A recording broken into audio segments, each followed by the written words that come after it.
दो parallel line, यानी जब दो पैरेलल लाइन को कोई ट्रांसवर्सल काटती है, जब दो पैरेलल लाइन को कोई ट्रांसवर्सल काटती है तो एकांतर कोण क्या होता है? एकांतर कोण बराबर होता है। और एकांतर कोण का पहचान ये है कि हमेशा जेड आकृति, यानी एकांतर कोण हम अल्टरनेट एंगल बोलते हैं, अल्टरनेट एंगल बोलते हैं, अल्टरनेट एंगल यानी एकांतर कोण, एकांतर कोण। जब दो पैरेलल लाइन यानी पी क्यू, यानी A B parallel C D है और पी क्यू कोई ट्रांसवर्सल है, यानी ए बी और सी डी दोनों पैरेलल लाइन है और पी क्यू कोई ट्रांसवर्सल काटता है तो एकांतर कोण क्या होता है?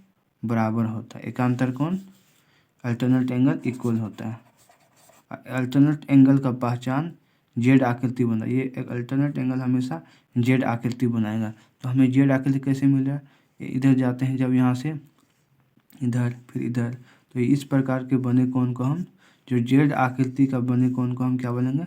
अल्टरनेट एंगल बोलेंगे। यह जेड आकृति उल्टा भी बनेगा, इस प्रकार से भी बन सकता है जेड आकृति, इस प्रकार, इस साइड, यानी कि 1 2 3 4 5 6 7 8। तो हमारा जो 2 और 6, जो हमारा 2 और 6 है, एंगल 2 इक्वल टू एंगल 6, ये क्या हमारा अल्टरनेट एंगल है। एंगल 1 इक्वल टू एंगल 5, ये क्या है? एंगल 1 एंगल 5, इस प्रकार से बन रहा है एंगल 1 एंगल 5, ये क्या अल्टरनेट एंगल है। और ये 2 6 हमारा अल्टरनेट एंगल है। इस प्रकार से अल्टरनेट एंगल हम जेड आकृति के द्वारा अल्टरनेट एंगल को पहचान सकते हैं। ये अल्टरनेट एंगल हो गया। अल्टरनेट इंटीरियर एंगल, इसी को बोलेंगे alternate interior angle, alternate interior angle यानी अंत कोण, यानी अंदर वाला कोण। ये अंदर वाला कोण है, ये क्या है? जो पैरेलल लाइन है उनके अंदर वाला कोण है। अल्टरनेट इंटीरियर एंगल भी इसी को हम बोलेंगे। अगर हमें अल्टरनेट एक्सटीरियर एंगल कहा जाता, ब्राहाई कोण अगर हमें पूछा जाता है, यानी बाहर वाला कोण, तो हमारा क्या हो जाता है? जेड आकृति कैसे बन रहा है? ये 7 और 4, तो ये क्या हो गया? 7 और 4, ये बाहर वाला कोण हो गया। उसके बाद आता है 8 सॉरी दिखाई नहीं दे रहा होगा, जो 8 और 3 है, ये अभी हमारा क्या है? अल्टरनेट एक्सटीरियर एंगल हो गया। जो 8 है और 3 है, ये अल्टरनेट एक्सटीरियर एंगल हो गया। 8 और एंगल 8 इक्वल टू एंगल 3, ये हमारा अल्टरनेट एक्सटीरियर एंगल हो गया। तो हम अल्टरनेट इंटीरियर एक्सटीरियर के बारे में समझ गए। ये हमारा अंदर वाला कोण, इंटीरियर मतलब अंदर वाला कोण। जो जेड आकृति बन रहा है, तो जेड आकृति इधर से बन रहा है, तो 2 और 6 ये अंदर वाला कोण हो गया, और 7 और 4 यह बाहर वाला कोण हो गया। इस प्रकार से इधर से देखते हैं तो जेड आकृति 1 और 5 ये दोनों अल्टरनेट इंटीरियर एंगल, ये दोनों इक्वल है आपस में, और ये 8 और 3 भी इक्वल है, लेकिन ये हमारा बाहर वाला कोण है, यानी एक्सटीरियर एंगल है, बाहर वाला कोण। तो हम इस प्रकार से समझ सकते हैं कि अल्टरनेट इंटीरियर एंगल किसको बोलते हैं, अल्टरनेट एक्सटीरियर एंगल किसको बोलते हैं। जब दो पैरेलल लाइन को कोई ट्रांसवर्सल पी क्यू काटता है, पी क्यू जब काटता है, दो पैरेलल लाइन को जब कोई ट्रांसवर्सल काटती है तो संगत कोण, यानी संगत कोण क्या होता है? संगत कोण का प्रत्येक युग्म बराबर होता है, यानी कॉरस्पॉन्डिंग एंगल क्या होता है? इक्वल होता है। Each pair of corresponding angle is equal when a true parallel line intersect ए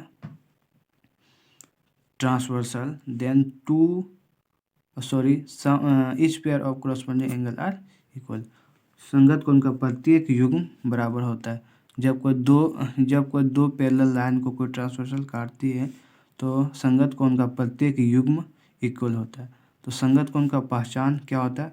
ये संगत कोण हमेशा एफ आकृति बनाती है। संगत कोण हमेशा एफ आकृति इस प्रकार से बनाती है। ये एफ आकृति उल्टा भी बनाएगी, इस प्रकार से भी बनाएगी एफ आकृति। तो हम इस पैरेलल लाइन में और ट्रांसवर्सल में देखेंगे कि एफ आकृति कहाँ बन रहा है।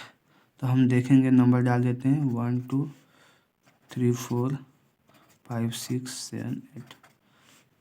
तो हमारा जो इस प्रकार से यहाँ पे एफ आकृति बन रहा है, एक इधर गया, एक आते हैं नीचे तो हमें एक यहाँ पे मिलता है। तो इस प्रकार से बने कोण को हम क्या बोलेंगे? Corresponding angle. यानी हमारा 1 = 6। ये प्रत्येक पेयर है, ये क्या है? इक्वल होगा। Each pair of corresponding angle are equal. तो हमारा ये हो गया, क्या हो गया? संगत कोण यानी कोरस्पॉन्डिंग एंगल। तो इधर से भी हम देखेंगे, इधर से भी हमारा बन रहा है एफ आकृति। तो यहाँ हमारा 2 और 5, ये क्या है? एंगल इधर से बन गया, इधर से यहाँ पर 2 बन गया, फिर यहाँ पे क्या बन गया? 5 बन गया, 2 5। फिर हम देखते हैं, जब इधर उल्टा देखते हैं तो हमें क्या हो जाता है? हमारा हो जाता है एंगल 3 = एंगल 8। उसके बाद हमारा एंगल 5 =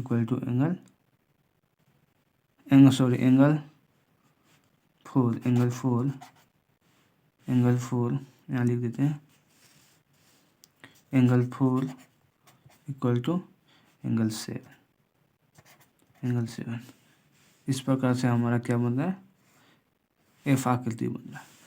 कोरस्पॉन्डिंग एंगल का पहचान एफ आकृति होता है और अल्टरनेट एंगल का पहचान जेड आकृति होता है। अल्टरनेट एंगल का पहचान जेड आकृति होता है। ये हो अल्टरनेट एंगल हो गया। ये हमारा अल्टरनेट एंगल हो गया। ये हमारा कोरस्पॉन्डिंग एंगल हो गया। ये हमारा कोरस्पॉन्डिंग एंगल हो गया। तो अल्टरनेट एंगल का पहचान जेड आकृति होता है और कोरस्पॉन्डिंग एंगल का पहचान हमारा एफ आकृति होता है। ये एफ उल्टा भी हो सकता है या सीधा भी हो सकता है। जेड भी हमारा उल्टा भी हो सकता है या फिर सीधा भी हो सकता है। यानी इस प्रकार से भी जेड हो सकता है,